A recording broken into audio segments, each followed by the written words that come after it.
Good morning and welcome to Norcal APEX Accelerator's National Veteran Small Business Week training series. Today's session is featuring a fantastic speaker from Norcal VBOC, as well as a fantastic speaker from the Department of Veterans Affairs. And you're going to learn how to maximize veteran-owned small business and service-disabled veteran-owned small business opportunities. So I am Amanda Anderson. I'm the program coordinator for Norcal APEX Accelerator and your humble host today. And we have a fantastic presentation developed by Donnie Williams, a senior procurement analyst with the Department of Veterans Affairs. And we're also joined by Paul Tavernia, a business consultant for Norcal VBOC. And I'll actually go ahead and pass it over to him so he can let you know a bit more about Norcal VBOC. All right. Thanks, Amanda.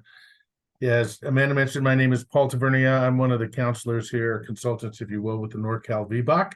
So over the next few minutes, I'll just kind of give you a thumbnail sketch of what the Veterans Business Outreach Center is all about, kind of the services we provide, some of the education that we provide, and we'll take it from there. So next slide, please. So we're about, as you might imagine, we're veteran focused, and it's both on the entrepreneurial startup side of things, if you will, as well as if you're already in business, helping you provide assistance maybe to take your business to another level, that sort of thing. So we are located in Sacramento. You can see our address there. Next slide, please. So our mission, as I mentioned, is veterans focused, both active duty military service members, as well as their families, as well, and also folks that have already transitioned out of the military and are maybe looking to get into start a business or grow an existing business. So veterans focused as well as active military focused. Next slide, please. So we are one of the SBA resource partners. We receive funding in part from the Small Business Administration as well as the Governor's Office of Business and Economic Development here in California. So we are one of the collaborative business partners that receive funding from the SBA. And although the Apex doesn't necessarily receive funding from the SBA, we work very, very closely with them. I actually spent 17 years at the SBA before I retired, so worked very closely with all of the collaborative resource partners located throughout the Northern California geography. And all of our services are offered at no charge. It is your tax dollars at work. So along with the other collaborative resource partners, there are no fees or costs associated with taking advantage of our resources. We're one of 28 VBOCs around the country. So no matter where you are, where you happen to be, whether you're in California or anywhere else in the United States, there's a Veterans Business Outreach Center that is responsible for your geography. What you'll find for instance, in the Midwest is there are VBOCs that actually oversee multiple states. So it's kind of, depending upon the population and whatnot, is how they divvy up the geography associated with each of the VBOC's footprints. Our current VBOC was launched in 2021, although as an entity, the Veterans Business Outreach Center in Northern California has been around for quite a while.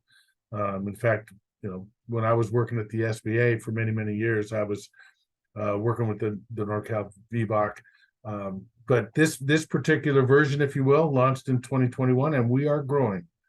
And then every VBOC throughout the country, as I mentioned, has its own unique footprint and service area. So pretty well defined. Next slide, please.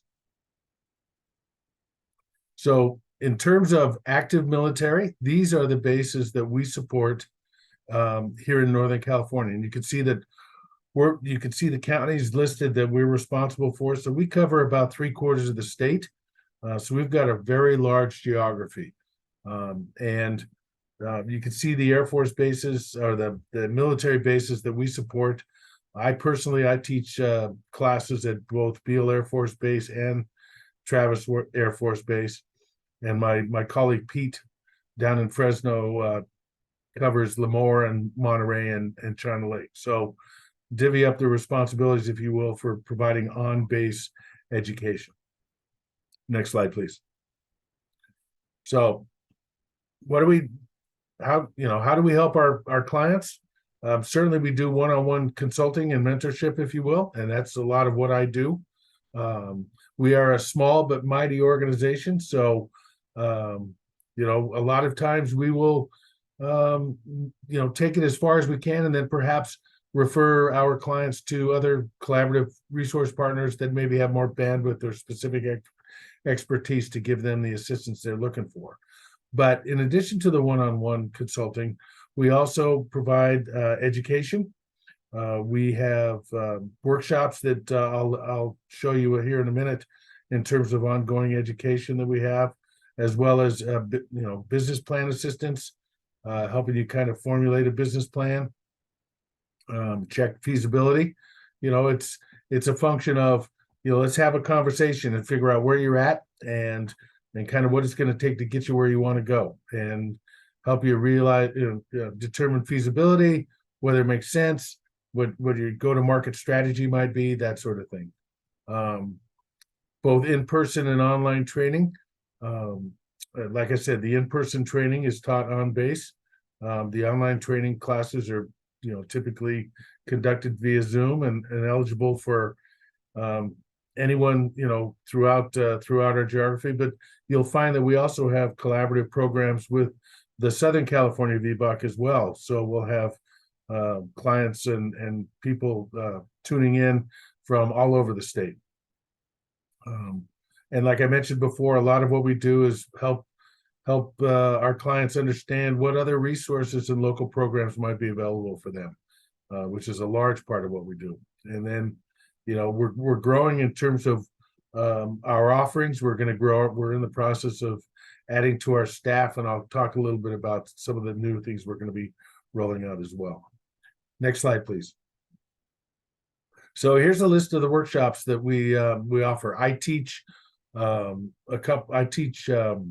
two ongoing workshops, kind of an overview of how to do business with the state of California and the federal government, as well as a more detailed webinar on government certifications. And in fact, I have one coming up on November 14th, where we're going to talk in more depth about state and federal small business certifications.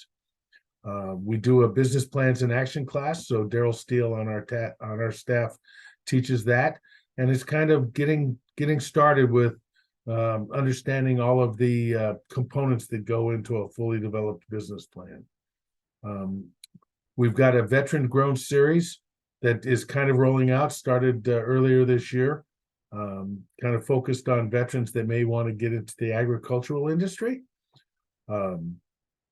We teach a couple of flavors of marketing classes, marketing fundamentals, which is kind of a phase 1 marketing class, and then marketing essentials, which takes it to another level. Also conducted online on a regular basis. In conjunction with the Southern Cal VBOC, we have an e-commerce webinar and workshops for veterans and their families available. And then we're rolling out a new program, this Mill Spouse,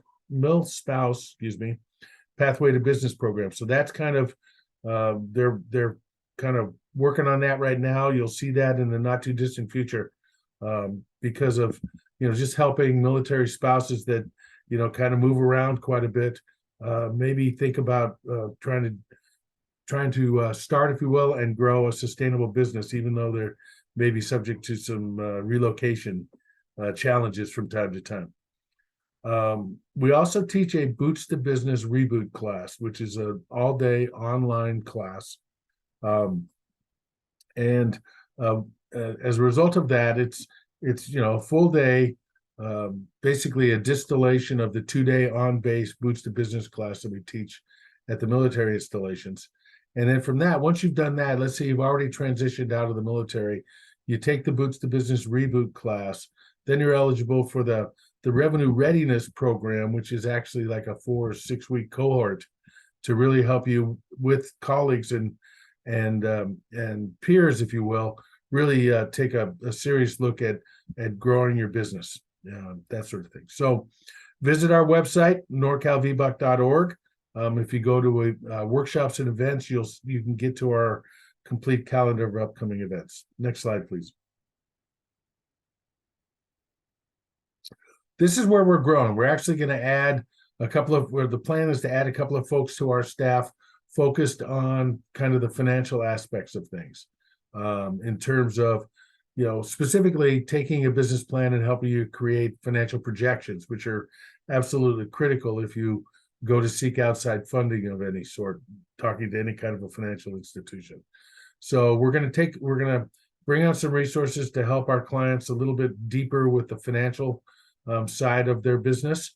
Our clients also have access, once they've gone through the business plans in action class, if they want to, they have access to Live Plan, which is we're able to offer that at no cost for 6 months to help provide a template, if you will, for creating a full-on business plan.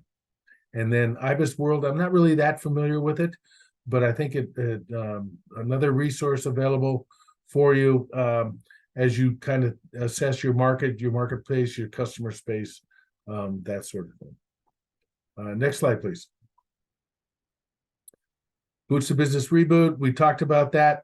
And well, the Boots to Business, that's 2 days on base for folks that are transitioning and exploring entrepreneurship as potentially their next career move. I mentioned that the Reboot is a 1-day virtual version of that class. And you can see the modules that are listed.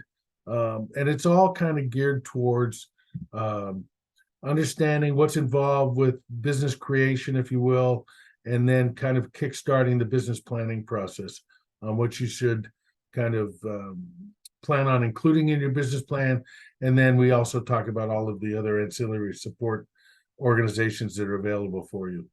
Next slide, please.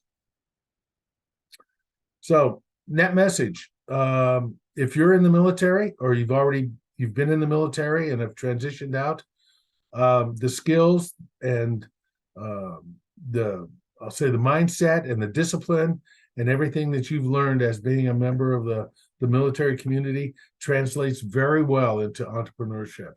And we at the VBOC are here to, if that's a path that you want to go down, you want to explore and whatnot, that's why we're here, and we will help you out any way we can.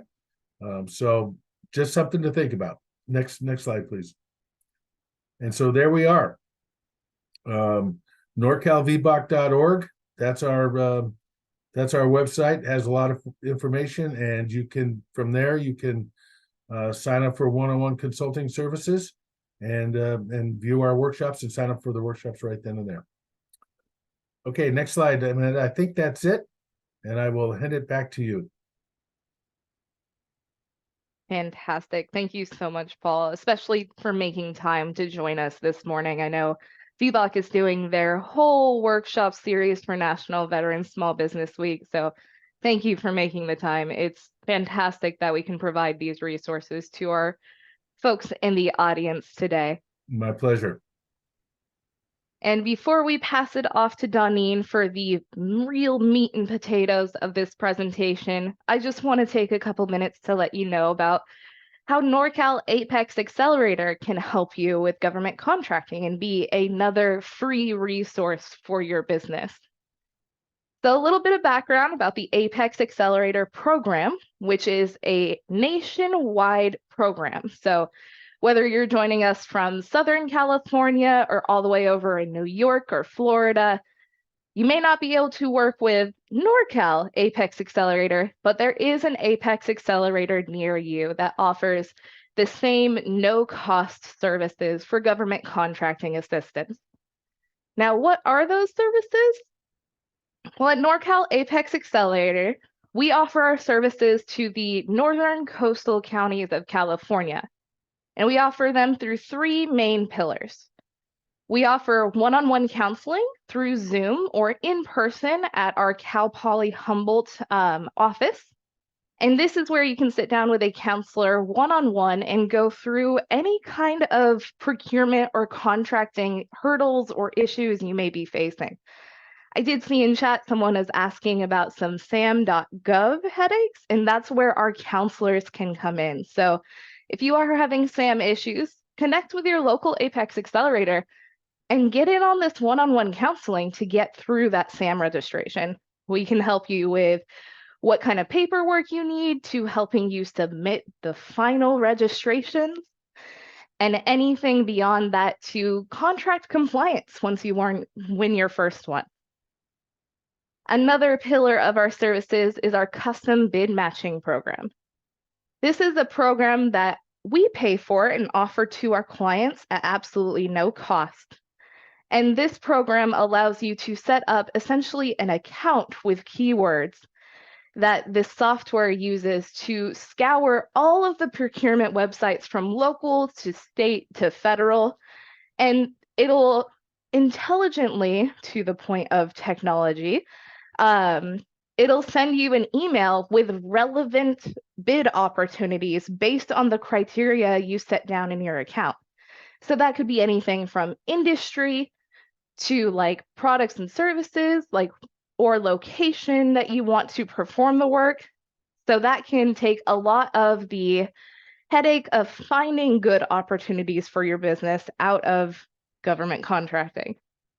And our third and final pillar is one you're actually taking advantage of right now, which is our resources and trainings.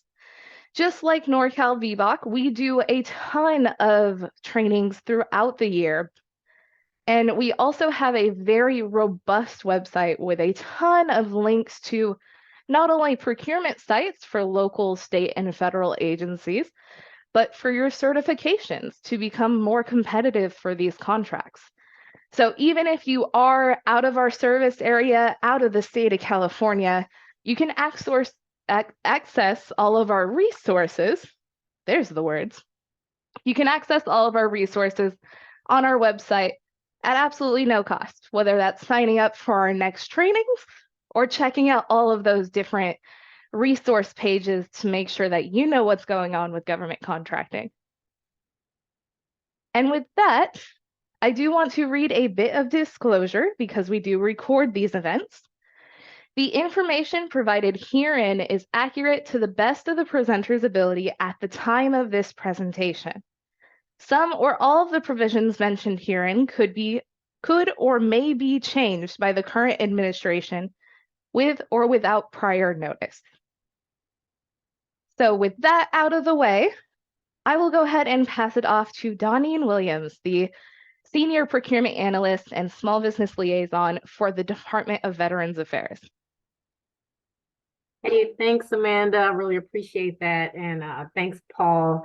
I worked with Paul for quite some time before I came over to the Department of Veteran Affairs. So if you haven't went over to the VBOC yet and got their services, please do so. It's a great resource for you. By the way, my name is Donnie Williams. As Amanda said, I'm a Senior Procurement Analyst with the Department of Veteran Affairs, and I'm also their Small Business Liaison. So next slide, please. Before we get started, I do want to say thank you to all the veteran business owners for your service. I am also a veteran. I spent 21 years in the Air Force, and so I understand that process it takes to transition out of the military and to start your own business or to work for another company. So again, thank you for your service. And we here at the Department of Veteran Affairs, we're here to support you. We are the largest healthcare network. We support over 5 million veterans. We have over 172 medical centers, and then we have outcare, outreach clinics, and outpatient sites. And then we have the benefits office, and then we have the national cemetery offices. Next slide, please. And so I wanted to take just a few minutes to kind of break down the agency because the VA is really large, and sometimes it can get kind of convoluted as to what area you're trying to get a contract in. And so today we're going to be talking about the Veterans Health Administration, and we take care of all of the medical centers across the nation. And there, we also have the Veterans Benefit Administration. So we're not going to be talking about that today, but it is out there. It is part of the VA. So we just don't want there to be any confusion with that. We do have the National Cemetery that takes care of burial memorial benefits. That's also part of the VA. Again, we're not going to be really talking about that today. So for today's presentation, we're going to be talking about the Veterans Health Administration and how you can get contracts to support the VA medical centers. So on the map, you can kind of see how the Veterans Health Administrations, I'll use the term VHA from here forward. But so VHA is a regional agency, and we're broken out into 3 areas: the West, the Central, and the East. And so if you're looking to do business with us, you can do business with us across the nation, or you can kind of focus your area in the West, or you can even go further and localize your services to maybe Network 17. You'll see the number 17 in the Texas area, or maybe Network 21, which is the California, Nevada area. And so we just want you to see how it's broken out so you can make some wise decisions about how you want to get started with us and kind of how we're broken out. Next slide, please. So if you're looking at the Network 21, you would see the multitude of possibilities for you to have contracts with us, because these are all of the medical centers that are across Hawaii, Nevada, North California, Guam, American Samoa, and the Philippines, and some of the other US territories. And so just because you pick one network, there is an abundance of opportunities for you as a veteran to work and provide supplies and resources for our medical clinics. And then if you multiply that times 23, that's our entire region across the nation. And so there's a lot of opportunity for you with the Department of Veteran Affairs. Next slide, please. And so what do we do for those hospitals? So here's where we help the contract. We buy pharmaceuticals, we buy medical and operational supplies, we buy prosthetics, high-tech medical equipment, we do other critical patient care items, we do medical services, we do staffing. We also buy the properties that some of the clinics sit in. So if you're into construction or real estate, or if you own a property, we're probably looking for you there too. And then we do minor construction under $10 million. So basically we have resources across the board. We do have a separate contracting for IT, and I'll talk about that a little bit later. So I don't think there's probably nothing that you're providing that we don't purchase. So just hang in there. We'll get to how you can partner with us and help the veteran service care be a little bit better. Next slide, please. So when we're soliciting for the medical supplies and services for leasing, pharmaceuticals, and construction, we typically solicit on SAM.gov. If you're not familiar with that, definitely go out to SAM.gov. It's like the first place you want to get started. Like if you're not registered in SAM.gov, that should be the first place you stop. And that's going to open you up and kind of get you guided and where to go. And if you're not even that far along, you probably want to start with Amanda at Norcal PTAC and get yourself set up. Or you may even want to go a little further back and go to the VBOC and talk to Paul a little bit about how to get your business started.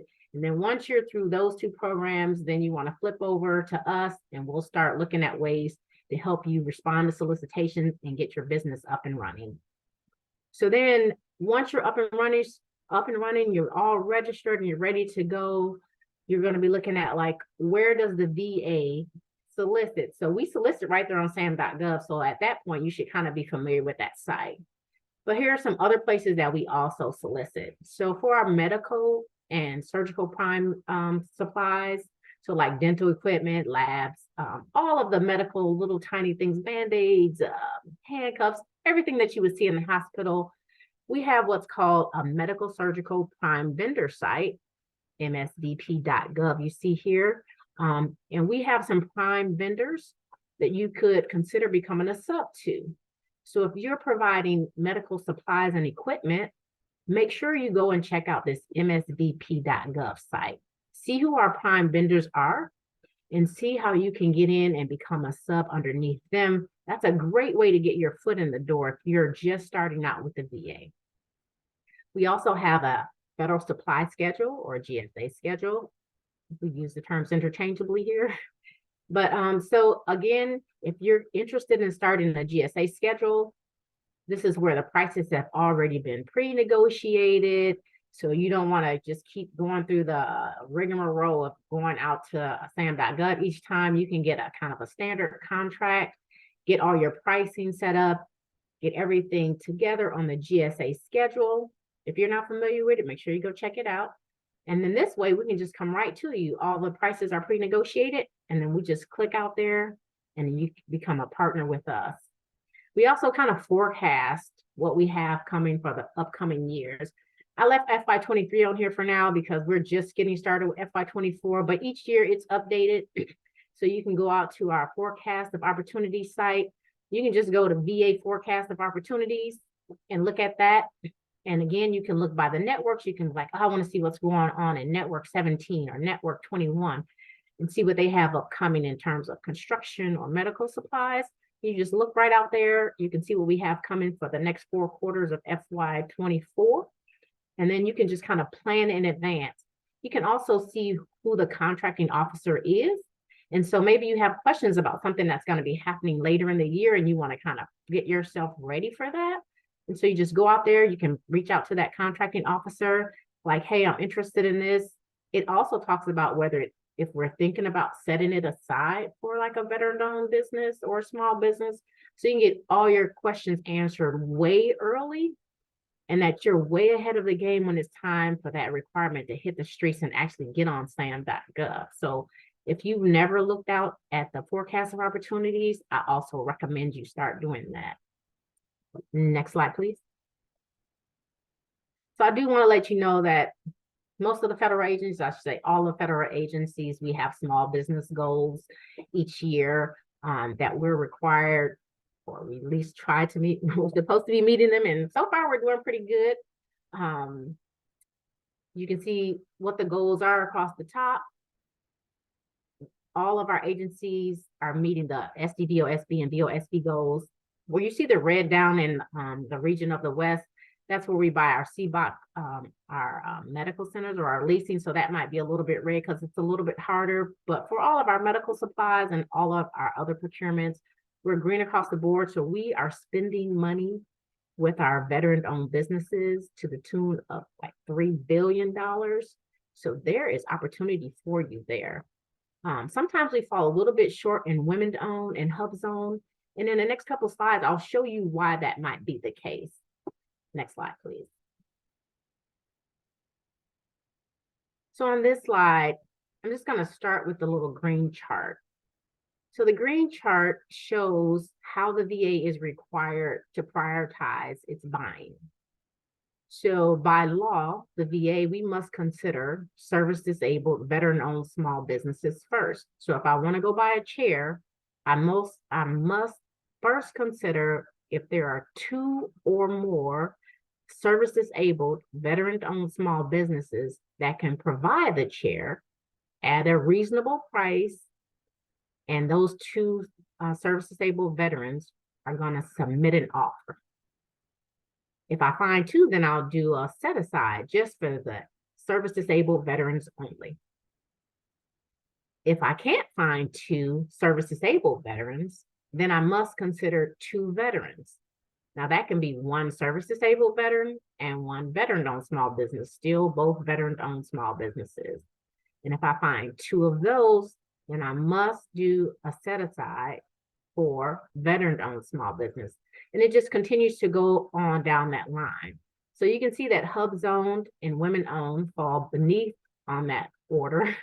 And so when you saw the chart on the last page, why we may be a little yellow in women-owned and hub-zone is because we in the Department of Veteran Affairs must consider service-disabled, veteran-owned small businesses first in our veteran-owned community.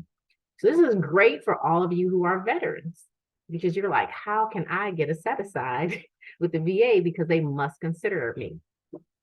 One thing I will say is you have to be certified as a veteran-owned small business. So when you go out to sam.gov and you're registering your business, there's a program that you must certify yourself as a veteran-owned small business. Make sure you do that if you're a veteran-owned small business. Don't skip that step. Don't assume that we're going to just know that you are. Matter of fact, if you're not registered there as a veteran-owned small business, we can't consider that you are one for our set-asides. Doesn't mean you can't get other contracts. It's just for the set-asides, for specifically for you, we won't be able to consider you unless your certification is complete and up to date on SAM.gov. So make sure you're doing that. And if you have questions about what I'm saying here, please, just drop them in the question, because I'll answer questions while I'm going on the way, because this page right here is specifically for you. So Vets First contracting is for procurement only. Is this true for construction? It is also true for construction. So just remember, we'll say, we must consider is there SDVOSB that can provide the requirement for construction, whatever that requirement is in its totality. And then there must be 2 or more. And so if there are 2 or more, then definitely we must consider the SDVOSB for the construction requirement. Good question. What's the percentage of that are set asides? I can get that to you. I don't have it on the top of my head what the total percentage that are set asides, but in the VA, we do a large number of set asides.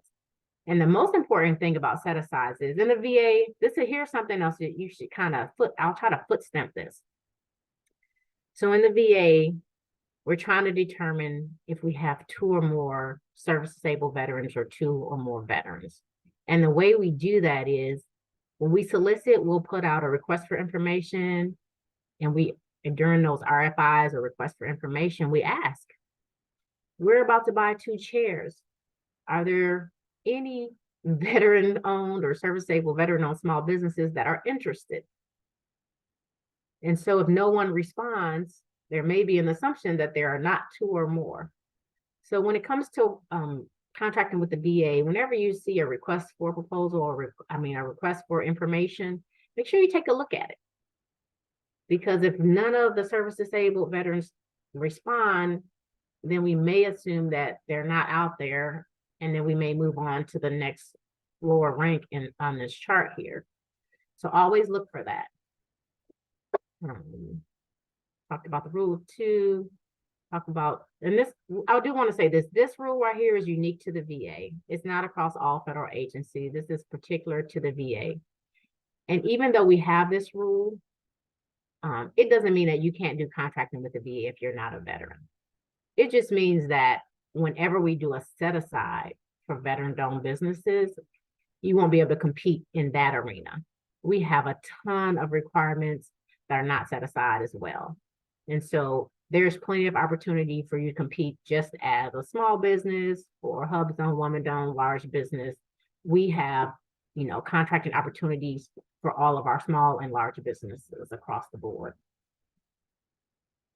Can a prime team with the SDVOSB and have an SDV offered as 100% set aside? We do have teaming arrangements that you definitely can join in on. And so you can participate in a set aside under a joint venture and other partnering agreements. So the answer to that will be yes as well. All right, next slide, please. Is the RFI the same as a sources side? We use those terms interchangeably. So definitely when you see a sources side or request for information, while they shouldn't be exactly the same, I will tell you that the contracting officers use them interchangeably. So consider them the same. One is really a request for information where usually you would use the RFI when you had a complex contract and you're looking for information from industry to help guide how we're going to write that contract. And then the sources side will be you're looking for sources. But oftentimes the contracting officers use those terms interchangeably. So when you see it out there, just take a peek. They may have called it the RFI and are just looking for sources. So definitely do that. This slide right here this slide is really for you.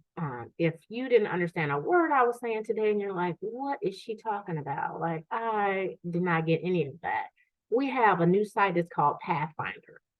I'm showing you some of the old sites, the VOA Home in yellow, the Office of Healthcare Innovation and Learning in green, and now we've moved forward to the blue. So just focus on the Pathfinder site. and it will get you started. Like if you have never done business with the VA and you're like, where do I get started? Just come right out to this site. It'll ask you if you're a VA employee or if you're a vendor or contractor looking to do business with us, and then it'll just walk you through the steps of what you need to do to get started. Also, if you have an innovation or innovative product or supply that you want to introduce to the VA and you don't know where to start, you can come right here to Pathfinder, and it will also help you link you up to the right people and get you started in that arena. The websites, the links to them are right there on this page, and Amanda said she'll send them out to you right after this, so you'll have all that at your disposal. Where can we find a listing of future VA contract opportunities for upcoming fiscal years? So if you're looking for contracts for the upcoming fiscal years, just look at VA forecast of opportunities.gov. And so, can I do charity to the VA as a company? I don't know if you can do charity to the VA as a company. I'm sure there's a way you can do it, but it's not through the contracting office. But I'll leave my number at the end so that you can reach out to me, and I'll help you find the answer on how you can do charity for the VA. Okay, next slide, please. Somebody put provide free software. I'm not sure what that question means, but we don't provide free software if that is the question. This slide right here, this is Small Business Industry Days. This is an outstanding opportunity for all the small businesses, especially those that are trying to do business and provide like medical supplies and medical equipment. So it used to be called Government Expo, but now it's called Small Business Industry Days. This is run by Miss Ann Johnson Orsilio. Her information is right there on the bottom. And you can see what we did last year in FY23. She schedules events at all, across a lot of the VA medical centers. And here you have an opportunity to take your product in and get it before the medical center doctors, physicians, and nurses. And so you get to kind of showcase what you have that's new and innovative. And so you can, it's really hard to get in front of the medical center doctors and nurses and say, hey, I have something that's better than what you're already offering or different from what you're already offering. But through these expo days, you can definitely get your foot in the door, and you can set up and you can meet with some of the physicians. We know we're just coming out of the COVID environment, so everybody is wearing their mask. It's still kind of safe environment for you to kind of showcase your products. We've seen some really great ideas come out through this venue. So if you have something new, innovative, or if you're just having a hard time reaching a medical center with your product, then see if you can line up with Ann and just get into one of these days she has scheduled right now. She doesn't have her FY24 schedule out yet, because she's still finishing up FY23 here because she's going by the calendar year. But definitely take the website down, reach out to her, and let her know if there's something that you want to showcase and you want to get in front of the medical staff. Next slide, please. I did want to share this because we talked about early VHA, I'm doing contracting for the VA medical centers. But we also have multiple contracting offices in the VA. So we have the National Acquisition Center, and they do our large contracts, high volume, large contracts. And so if you come to me or one of our small business liaisons and you're discussing one of our large contracts, we may just transfer you over to the NAC and let you know that's where your POC will be. So don't think we're just sending you off and trading you off. We're just trying to get you in the right direction. I talked earlier that we also have an IT contracting center. That's our Technical Acquisition Center, the TAC. So they're responsible for all of our IT enterprise solutions. And so if you're in the IT world, you want to definitely take down this information. Again, if you come to us, we'll transfer you to them. We want to make sure you're in the right spot so you're not just jumping all around, and we don't want to just keep passing you on. So we want to get you to the right spot right up front. Again, we have the Strategic Acquisition Center. It's a program management office. Again, they do larger contracts. And then, so the Strategic Acquisition Center, a lot of small businesses come to us because they want to provide home health care. Like you're like, hey, if the VA is full and they can't provide certain services, we want to be a home health care provider. I get this call a ton. So if that's you, you want to start at the Strategic Acquisition Center because that's where your resources are going to be. And that's how you can figure out how to get in contact with the VA and start your home health care network. The last one is the VA's federal supply schedule. We talked about that a little bit earlier. So again, if you're interested in that, the website is right there for you. This question from last page, is there a similar venue to showcase new solutions to non-medical staff, like facility managers who maintain the hospitals and clinics? Yes, so for Kumar, just look on that Pathfinder site and it'll walk you right through that process. Next slide, please. And so here I just wanted to just take a little bit of time and talk to you. And this is really for businesses that are up and running, and maybe you've been up for a year or so. We just encourage you to do what we call a SWOT analysis, where you look at like what your strengths are, what your weaknesses are, what some of the threats are, and what are some of the opportunities. And so if, from my perspective, I'm looking at you as a small business, you know, for us, one of your strengths is that we really need you. We need you to work with us. You know, you're the backbone of the economy, and we need your services and your supplies and your professional intellect on what we're trying to buy. We're just contracting officers. We do not have all the knowledge. We're looking to you to help bridge that gap. So that's one of your strengths. If you're already registered in SAM and you're up and established, that's a strength because some people are not and they're trying to get in the business. If your past performance is great, we have what we call a contractor performance assessment rating system. So if we go out there and look and you've done contracts in the past and all of your ratings are really good, that's a strength for you. If you have social media presence where we can just go out and find you quickly, that is also a strength for you. So maybe look at yourself and see what you find your strengths are, but from our perspective, these are some of your strengths.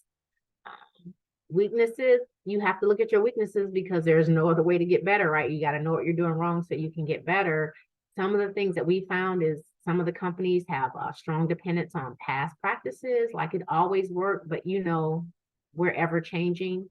And so we're just asking that you just take a look at yourself and see if there's anything that you can do better.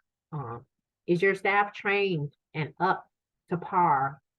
You know, because sometimes that can be a weakness for us. You're talking about construction, how are you managing your construction sites? Is everybody on board, on time? Look at those things. Some of the threats, COVID, just caused so many changes in our environment, and you know, costs are going up for some of the equipment and some of our supplies, and that can be a threat for you, like what you're getting paid. So we're looking at you to keep an eye on that, and like how many fixed price contracts can you handle at one time? Are you in a saturated NAICS code? You just kind of look through these. I don't want to read them all, but just kind of take a look and see where your threats are. And then opportunities, the VA forecast of opportunities, look and see what's coming up down the line so you can be ahead of the game and ask all your questions long before it actually hit the street. Look for subcontracting opportunities. There's so many ways to get access to the economies out here. And sometimes you don't have to be a sole source and come in on your, come in by yourself. You can partner with someone asked that question earlier, or you can look for subcontracting opportunities. And then you can just stay involved in the industry events and organizations, kind of like you're doing today. Stay on top of the training and things that are out there so you can see what's going on, because like we say with technology today, things are just changing rapidly and continuously. If you haven't already done a SWOT analysis for your businesses and you've been up and running for a while, please do so and just see how you can transform your business to make it better. Besides a website, what else do you look for in regards to social media presence?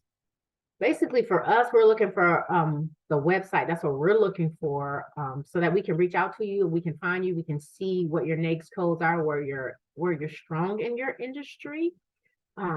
You may also want to look at like customer relation management, like so you can see how your customers are performing and what they're looking for. So those are the two I recommend. So if you have like capability statements, they should be on your social media. All of that stuff should be electronic now, so you can quickly and easily, interact and just, interact with the businesses, because we're kind of moving away from the old way of doing business, and mostly everything is on these websites and social media. Second question, are small business industry days for hospitals, suppliers only? Or is there a small business industry day for construction? And if so, where can I find that information? We don't currently have an industry day for construction. So right now we have industry days for hospitals.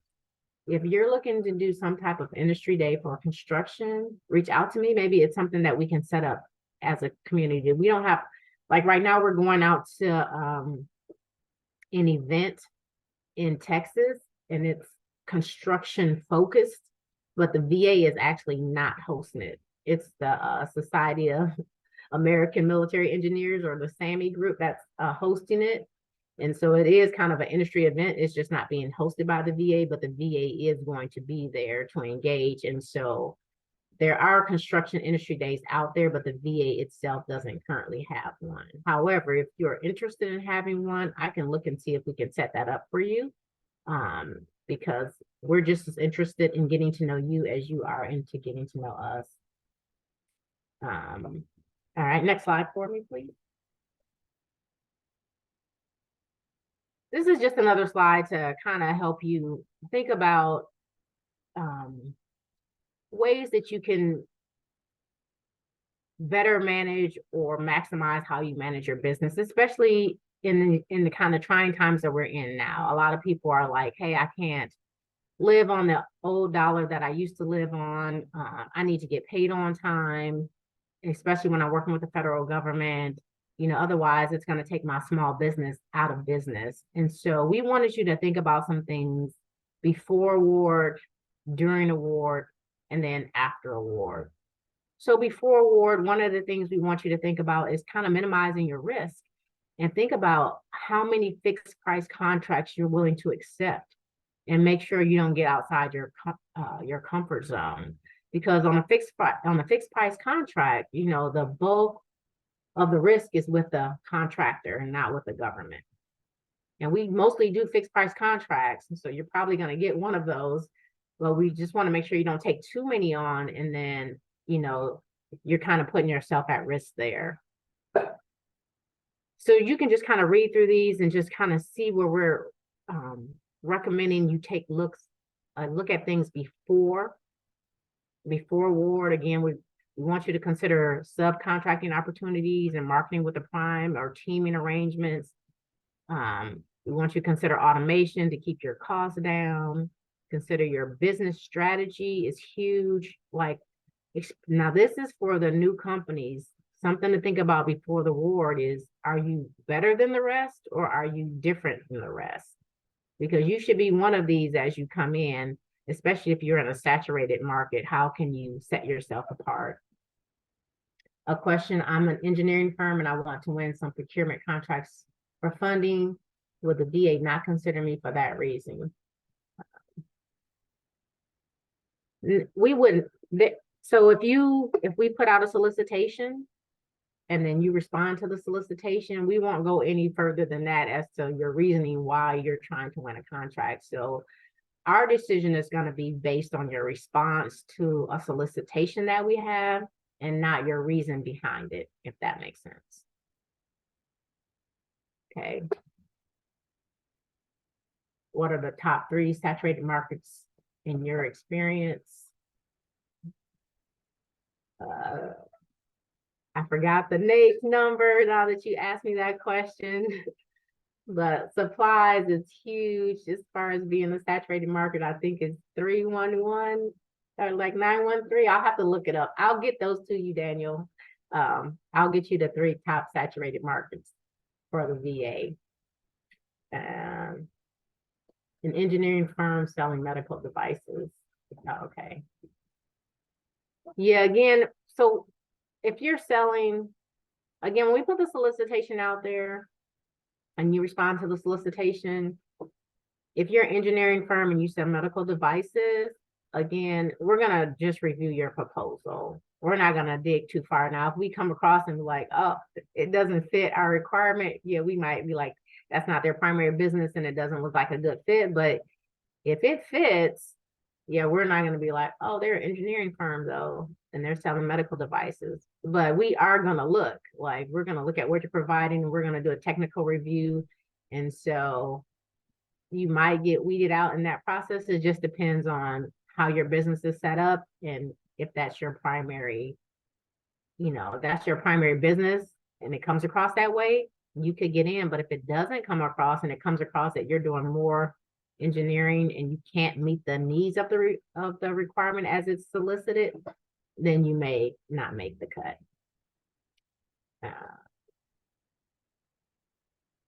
And I'll also look, Sean, I'll look for the least saturated NAICS codes too, because I just don't know those off the top of my head. All right, moving into during the contract period. One thing we talk about during the contract period here. So once you have a contract already, what are some things you should look out for? And those are just modifications. Usually the modifications are done with the contractor. So they're bilateral, meaning both the contracting office and the contractor have to sign off on them. And so you have an opportunity to look at pricing and any changes that are actually being made and making sure that they are correct. So during the actual contract period, make sure you pay attention to modifications and make sure your staff is trained and know to pay attention to modifications and anything that's going on, so that you can get with your contracting officers as soon as you see something's coming up. And then, like when we do our option years, so usually if you have more than a 1-year contract and we're going into our option year, it's usually unilateral. But if we don't meet the timeframes, it's bilateral. And then if you need to raise your prices or change anything, you can catch that during that time period. So we just want to make sure you know about that and are you aware of that. And then just always have a plan during the contract period to make sure if something goes wrong, you have like a backup plan. And if you need to change anything or you need to adjust, you can reach out to the contracting officer. We probably won't be able to adjust pricing because typically you're in a fixed price environment. But yeah, you may have to just adjust as you go and be prepared to do that. And then the last one was options again. Know your numbers, know how long you can operate at a loss if you start to go down that option, and then just provide a timely communication and make sure we're on time as well when it comes to your bilateral options. When it comes to your options, because if we're not on time, then it becomes bilateral instead of unilateral, and that'll give you a little bit more flexibility. Going back over to some questions. You have a minimum threshold to issue a competitive bid.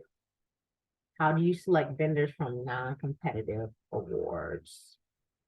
So we don't have a minimum threshold for a competitive bid. We can be competitive. We try to always be competitive. We do have contracting thresholds, and under 250K, we may use a credit card or something like that. But at any price point, we are trying to be competitive. There's different ways that we select vendors for our non-competitive awards, and usually it'll be in the solicitation. It will tell you how we plan to select. It may be on price only. It may be price trade-off, price past performance trade-off. So always look at the solicitation to see how our decisions are going to be made and how we're going to be making the award. If it's non-competitive and we're going like sole source, that's decided up front. And so usually we'll let you know that we're going to do a sole source award. So if you feel like you can compete in that environment, there is a time period where we solicit and say, hey, we're going to do a sole source. And you might be like, oh, I can do that too. Or I provide that same product. So you have an opportunity to step in there. And then if that time period passed and we decide to go sole source, then at that point, you might have missed the cutoff, and then it's just sole source at that point, if that makes sense. So we always let you know if we're going to go sole source. unless it's under like 250K or, $3,000, very small dollar amounts. We may be using a credit card. And then we still consider typically 3 sources but you may not see it. It may not be, solicited out there. We may look at 3 sources and then go on price. So I hope that answered your question, Chantel. If it didn't, just let me know. Are all the procurement officers national, local, or both? So is there a contracting officer in Menlo Park and PA? So the procurement officers are national. We are 100% across the board. So earlier I showed you the map.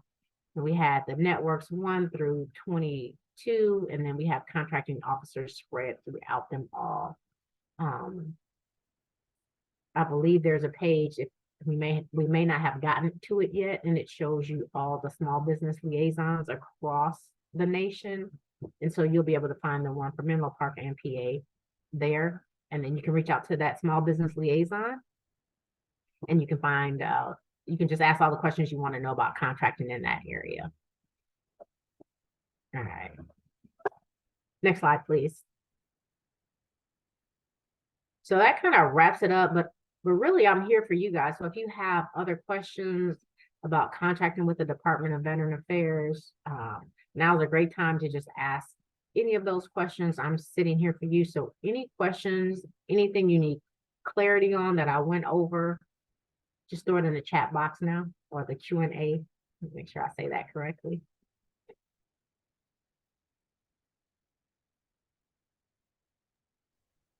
Fantastic, Doneen.